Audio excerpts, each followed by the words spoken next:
Agora escuta o que a palavra quer ensinar para mim e para você. Se você não perdoar como uma criança, você não vai para o céu. Sabe por quê?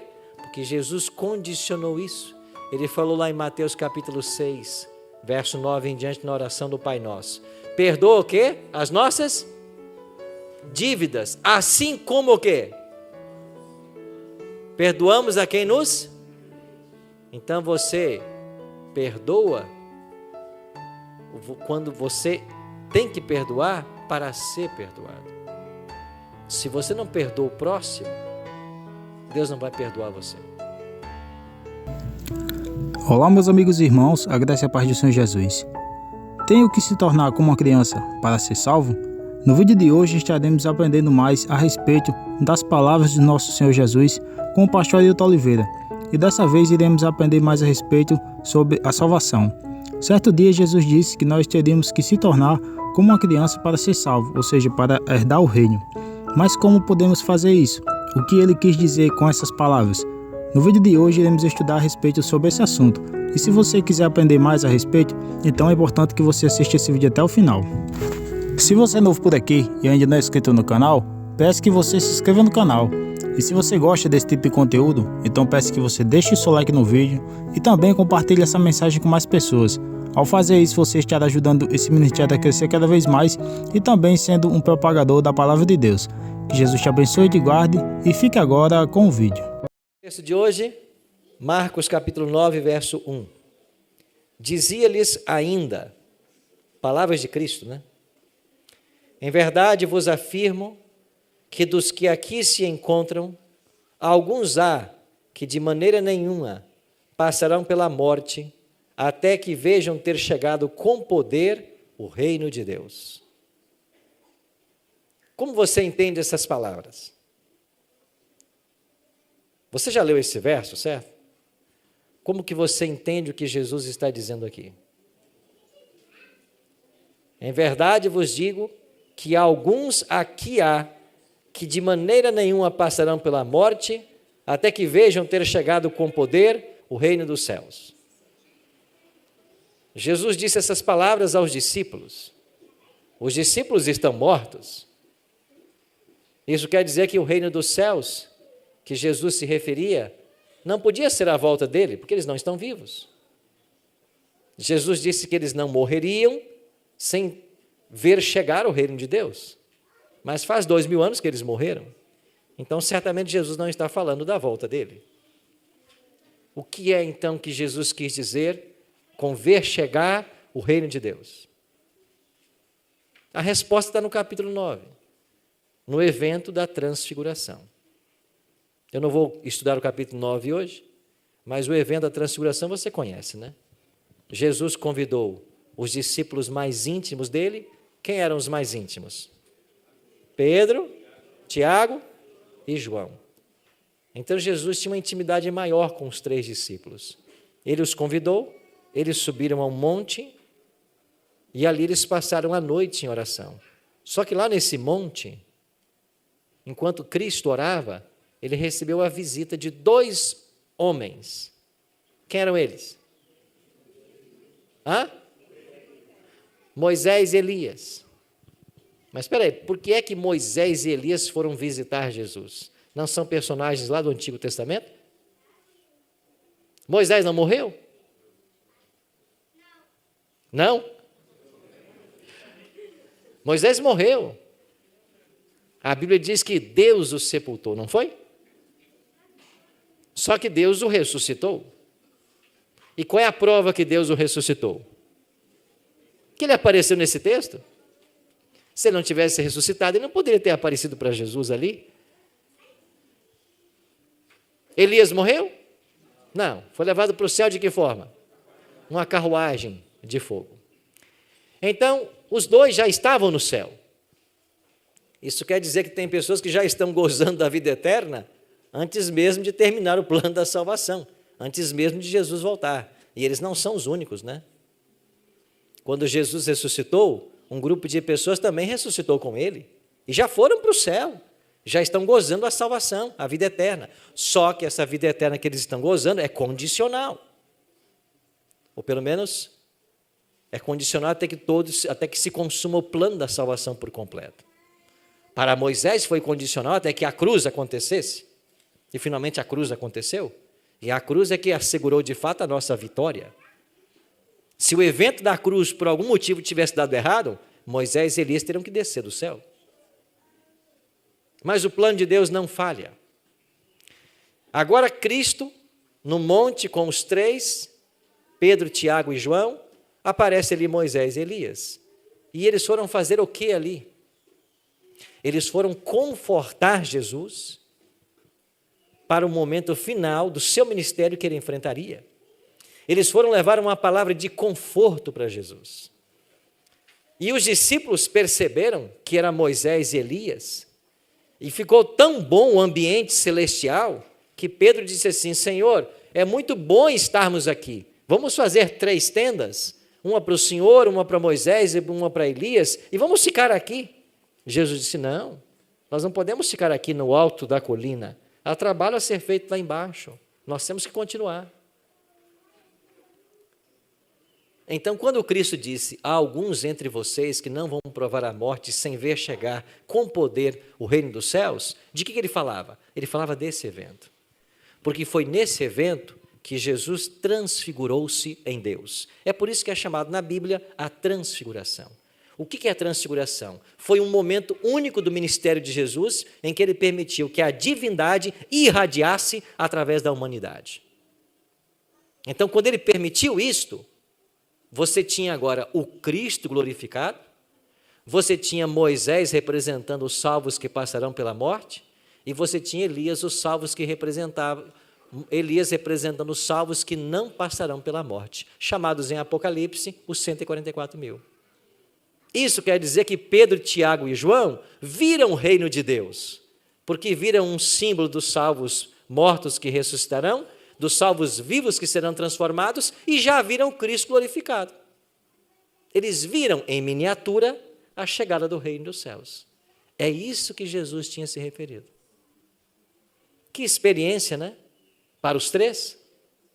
Ver Moisés, o grande líder do povo judeu, do povo de Deus, do povo de Israel. Ver Elias, o grande profeta que foi levado para os céus, uma carruagem de fogo. Eu imagino que aquela noite jamais foi esquecida. Mas havia trabalho a ser feito lá embaixo. E Jesus disse assim para os 3, não contem nada para ninguém do que vocês viram. Tá bem? Eles desceram a montanha, só que lá embaixo haviam ficado 9 discípulos. E enquanto eles estavam lá embaixo, um pai trouxe um filho endemoniado, para que os 9 orassem e expulsassem o demônio. E como eles já estavam acostumados, eles faziam isso constantemente, eles tinham o dom do exorcismo, eles oraram pelo jovem, só que o demônio não foi embora. Eles oraram, mas eles não conseguiram expulsar aquele demônio. E o pai disse: vocês não puderam resolver o problema, vocês não conseguem. E eles agora esperavam que Jesus chegasse. Quando Jesus chegou, o pai disse assim para Jesus: olha, mestre, eu tenho um filho, ele tem problemas de possessão demoníaca. Os teus discípulos nada puderam fazer. O senhor pode ajudar? E Jesus disse: claro. Jesus orou ao pai e expulsou aquele demônio. O garoto ficou liberto, a família foi restabelecida, restaurada, e o pai foi embora feliz para casa. Aí os 9 chegaram: Senhor, por que é que esse demônio nós não podemos expulsar? Já expulsamos tantos demônios, por que esse não? Jesus disse: porque esse aí é um tipo de demônio que só se expulsa com jejum e oração. Você sabe que há uma categoria de demônios, né? Como há de anjos. Você tem anjos, querubins, serafins, há uma categoria. Os demônios também têm lá a categoria deles. Eles são desorganizados, né? Mas deve ter. Demônio é tão desorganizado que não se une, né? Deve ser uma briga constante. Imagino que o diabo, para manter os demônios sob controle, tem um trabalho enorme. Porque é todo mundo revoltado, todo mundo sabe que vai morrer, que vai ser destruído pelo fogo. Eles odeiam o Apocalipse 20.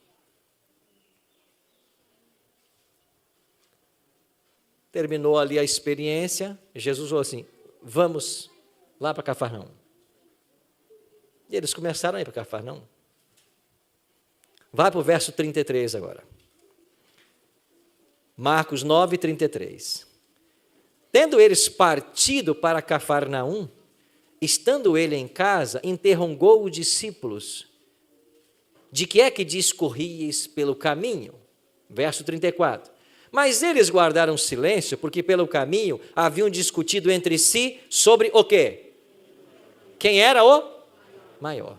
Então veja, terminado o episódio do pai com o garoto, com o filho dele, Jesus falou assim, vamos para Cafarnaum. E eles começaram a caminhar para Cafarnaum. Cafarnaum é conhecida como a cidade de Jesus. Eu já visitei Cafarnaum. É uma cidade linda. E Cafarnaum até os dias de hoje mantém ali ruínas da sinagoga que Jesus frequentou. Lá estão, as mesmas ruínas da sinagoga que ele frequentou. Bem pertinho da sinagoga está a casa da sogra de Pedro. Oh, claro, as ruínas, né? Mas bem pertinho da sinagoga. Por ali Jesus andou, esteve fazendo os seus milagres. Quando eles chegaram em Cafarnaum, Jesus perguntou assim, o que vocês estavam conversando pelo caminho que vocês não queriam que eu ouvisse? Por quê? Porque enquanto eles caminhavam, eles começaram a caminhar mais devagar para que Jesus se adiantasse. E eles ficaram conversando entre eles. Não queriam que Jesus ouvisse. Mas Jesus sabe de tudo, né? Disse assim, o que vocês estavam conversando lá que vocês não queriam que eu ouvisse? O que eles fizeram? Ficaram quietinhos, né? A Bíblia diz que eles guardaram silêncio. Ninguém falou nada. Verso 35. E ele, assentando-se, chamou os 12 e lhes disse, se alguém quer ser o primeiro, terá que ser o quê? E além de último o quê? Servo de todos. Vocês não querem falar? Mas eu sei. Vocês estavam discutindo no caminho para saber quem era o maior. Agora me permita aqui uma licença poética, né? Permita-me viajar um pouquinho na imaginação. Todo mundo está caminhando para Cafarnaum. Jesus pediu segredo do episódio do monte, mas em algum momento Pedro disse assim, ei, tem um segredo para contar para vocês. O mestre mandou não contar, mas eu vou contar só para vocês. Sabe quem nós vimos ontem à noite? Moisés e Elias. Nós três vimos Moisés e Elias. Sabe o que mais nós vimos? Jesus transfigurou-se em Deus. Vimos a glória da sua divindade. Vocês viram? Ah, não, vocês não estavam lá, né? Aliás, vocês nem com esse demôniozinho aí puderam. Agora respondam minha pergunta. Quem serão os maiorais no reino que ele vai estabelecer? Quem? Vocês não estão vendo que vai ser eu, Tiago e João? Eu imagino que a briga começou assim. Jesus, sabendo o que ia no coração, como mestre do ensino, pretendeu dar-lhes uma lição da qual jamais esqueceriam. O que ele fez? Ele pegou uma criança, colocou no meio dos 12 e disse assim para eles, quem de vocês não se tornar como essa criança, jamais entrará no reino dos céus. Leia comigo aí, verso 35, 36 agora. Trazendo uma criança, colocou-a no meio deles e tomando-a nos braços, disse-lhes, verso 37, qualquer que receber uma criança tal como esta em meu nome, a mim me recebe. E qualquer que a mim me recebe, não recebe a mim, mas aquele que me enviou. Mas quando você vai para essa mesma história, lá em Mateus 18, as palavras que Jesus usa é, quem não se tornar como esta criança, se não vos tornardes como esta criança, vocês jamais entrarão no reino dos céus. Aí eu pergunto para você, o que é que essa criança possui? Que eu e você temos que possuir, se queremos ir para o céu. Eu sei que você tem um monte de coisas, né? Eu queria partilhar com vocês 4 coisas. 4 coisas que eu acredito que essa criança tenha e que eu e você temos que ter se queremos entrar no céu. Primeira coisa que eu destaco nessa criança que Jesus colocou no meio dos 12. Sinceridade. Sinceridade. Eu gosto muito de morfologia. Eu gosto muito de entender a origem das palavras. Por que nós falamos como falamos? E você conhece a origem morfológica da palavra sinceridade? A língua portuguesa, ela é derivada da língua latina, né? Várias palavras que usamos vêm do grego, vêm do latim, mas sinceridade vem do latim. E esta expressão, ela era usada na antiga Roma. Como que ela era usada? Os mercadores no tempo da antiga Roma, eles trabalhavam esculpindo estátuas em madeira. E quando um bom comprador de estátua queria comprar a sua e ia até o mercado, ele pegava essa estátua que estava à venda e colocava ela exposta ao sol por alguns minutos. Por quê? Porque os artesãos, enquanto esculpiam a madeira, se ele cometesse um erro, ele cobria o defeito com um tipo de cera para maquiar o defeito. Então, alguém que entendia do assunto, quando ia comprar a sua, colocava ela no sol, porque se ela tivesse algum defeito, o sol derreteria a cera. Mas se a estátua exposta ao sol não derretesse cera nenhuma, ele dizia, esta estátua é sincera. Ela não tem maquiagem. Não estão tentando esconder um defeito. E da palavra sincera veio a nossa palavra sinceridade. Então, o que é sinceridade? É você não tentar maquiar as coisas. É não ter duas caras. É ser autêntico. Criança naturalmente é assim. Eu tenho um amigo que tem 3 filhas. E quando elas eram bem pequenas, uma delas em especial, gostava muito dela. E um dia eu liguei para a casa dele. Eu gostava dela, mas ela não vinha comigo, não vinha no meu colo. Um dia eu liguei para a casa dele e quem atendeu o telefone foi ela. Ela se chama Lara. Ela atendeu e eu disse, quem está falando é a Lara? Ela disse, sou eu. Lara, aqui é a pastora Arilton, tudo bem? Eu estou com saudade de você. Ela assim, eu não. Você está? Eu não. Criança é assim.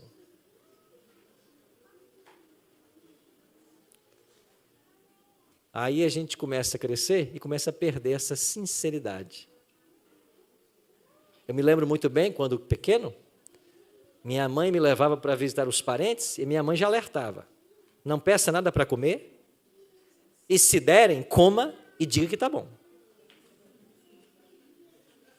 Então não podia pedir e o que desse tinha que comer e dizer que estava bom. Não importa se você gosta ou não. A gente vai crescendo e vai perdendo a sinceridade, né? Mas crianças são sinceras. E se eu e você queremos um dia entrar no céu, nós precisamos ser sinceros. Ser sincero é você não ter duas caras. É você ser a mesma pessoa aqui na igreja, no comércio, na escola, na empresa, em qualquer lugar. É ser a mesma pessoa. É não tentar maquiar, não tentar esconder o que você é, ou mostrar o que você não é. Isso é ser sincero. O que essa criança colocada no meio dos 12 tem, que eu e você precisamos ter se queremos ir para o céu? Uma segunda coisa. As crianças, elas possuem o eterno desejo de aprendizado. Elas colocam o dedinho na tomada para ver o que acontece. Tem uma fase, que é a fase dos porquês. Tudo que você fala, por quê? Aí você dá a resposta, mas por quê? Não tem fim os porquês. Eles querem saber como as coisas funcionam. As crianças estão sempre aprendendo. Tem uma lenda hindu que é muito interessante. É lenda, viu?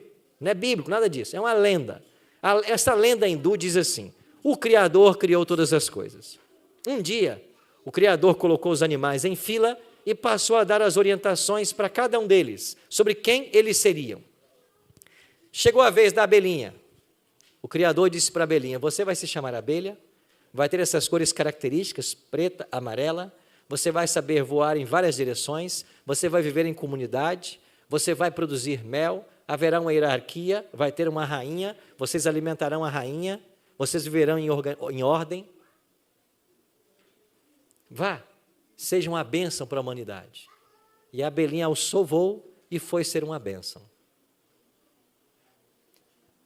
Algum tempo atrás morreu o maior especialista em abelhas do mundo. Foi ele quem desvendou o mistério da dança das abelhas. Sabe que elas têm uma dança? Elas têm uma dança. E a dança funciona assim: elas saem para procurar o pólen, e quando uma encontra, ela volta para onde está a colmeia e ela faz uma dança. Nessa dança circular, ela indica a direção, a distância e a altura que se deve voar para chegar no pólen. E depois que ela faz a dança, todo mundo sabe em que direção ir, a que distância está, em que altura voar. Que coisa extraordinária. E a gente tem aí o mel, tem a geleia real. Quantos benefícios a abelha nos traz? Próximo da fila, o zangão. E quando o Criador ia falar, conta a lenda, o zangão disse: eu já sei de tudo. O zangão não ouviu nada, levantou o voo e foi ser zangão. Moral da história: o zangão tem cor de abelha, cheira como abelha, voa como abelha, mas não sabe fazer mel. O zangão não sabe fazer mel. Quem produz mel é a abelha. O zangão não sabe fazer mel. Segundo a lenda, é porque ele não parou para aprender. Você já percebeu que às vezes passamos 10 anos na igreja cometendo os mesmos erros? 20 anos? Achamos ser os donos da verdade? Não queremos aprender? Não queremos aprender com os mais jovens? Não estamos dispostos a crescer no conhecimento? Não enfrentamos desafios? Isso é um desafio para nós. O eterno desejo de aprendizado. A gente tem que estar constantemente aprendendo.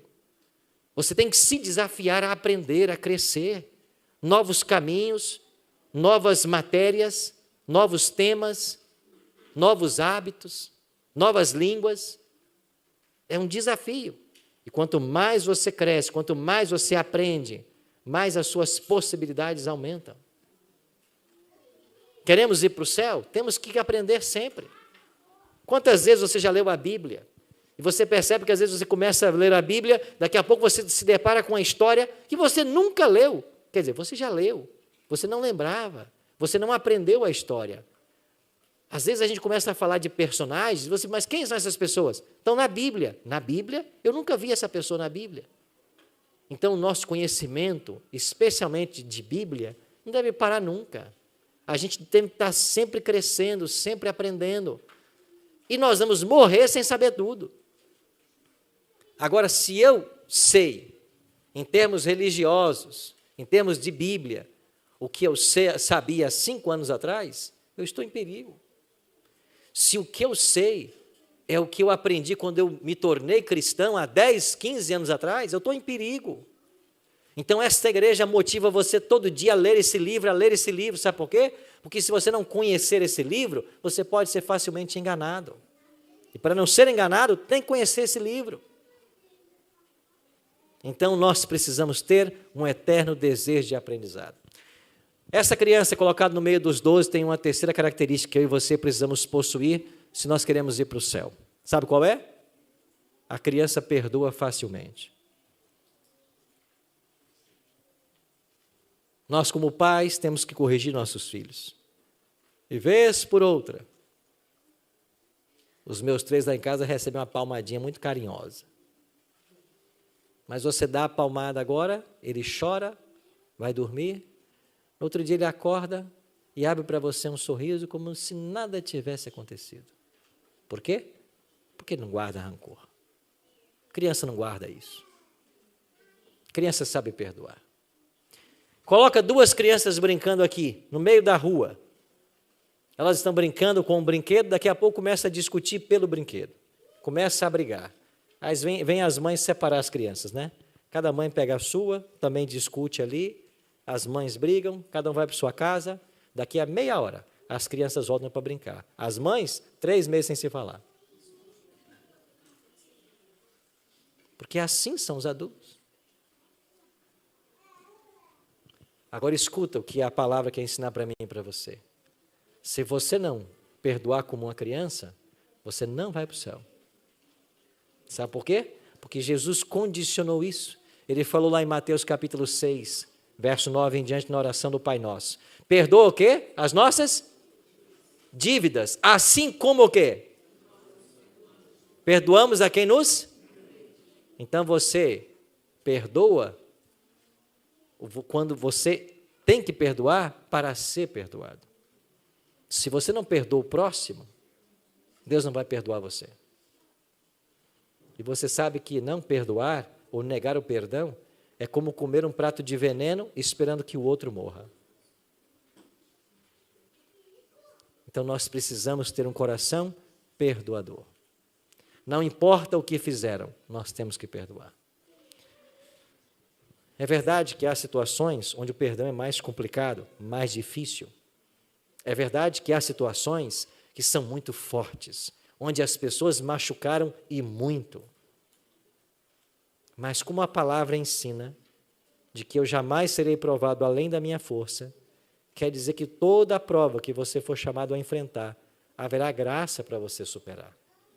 E nós temos que estender o perdão, ainda que a pessoa não mereça, ainda que a pessoa não queira, mas nós temos que estender o perdão. Por quê? Porque se você não perdoar, o Pai não vai te perdoar. É uma condição bíblica. E talvez essa manhã eu possa estar falando para alguém que você foi muito machucado no passado. Talvez você carrega um nome com você até hoje. Talvez tenha uma pessoa que fez muito mal para você.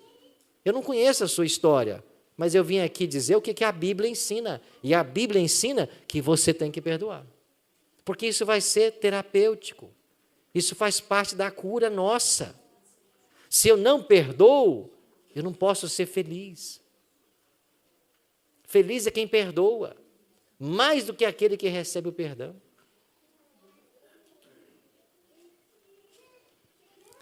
E há uma quarta e última característica que eu encontro nessa criança, que Jesus colocou no meio dos 12, e que nós devemos ser como ela se queremos o céu.